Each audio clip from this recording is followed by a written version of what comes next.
Բարև ձեզ ժողովուրդ ջան, այսօր շատ կարճ պետք է խոսեմ պատմությունից, շատ կարևոր պատմական փաստի մասին եմ ուզում ասել, նախ առաջի հերթին ասեմ, որ պատմությունը փոխել անհնար է, քանի որ ինչը որ եղել է, արդեն եղել է եւ ժամանակը հետ տալ,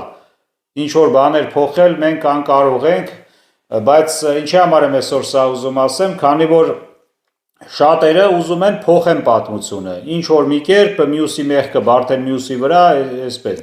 Հիմա այսօր խոսում եմ կոնկրետ այն պատմության մասին, որը կերտել ենք մենք, այս մեր օրերի պատմությունը, հայոց պատմությունը, որը հետագայում արդեն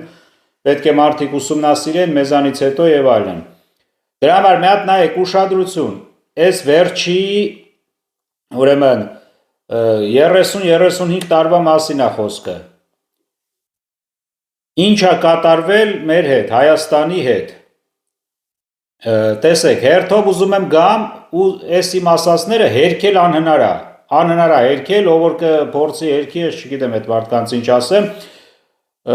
նաև ասեմ, որ ես ոչ մեկի փաստաբանը չեմ, ուղղակի փաստերն եմ կոնկրետ ասում եմ պատմական փաստերի մասին։ Հիմա եկեք գանք Հայաստանը, երբ որ ստանում է անկախություն սովետական միությունի փլուզումից հետո, գալիս է, ինչ է ուղղակի ուզում ասել, որ ղեկավարի օրոք ինչ է կատարվել, կարճ, կոնկրետ, հաստատ։ Ուրեմն Լևոն Տեր-Պետրոսյանը լինում է Հայաստանի Հանրապետության նախագահն, Ռոբերտ Քոչարյանը այդ ժամանակ Արցախի Հանրապետության նախագահն։ Ուրեմն այդ ժամանակահատվածում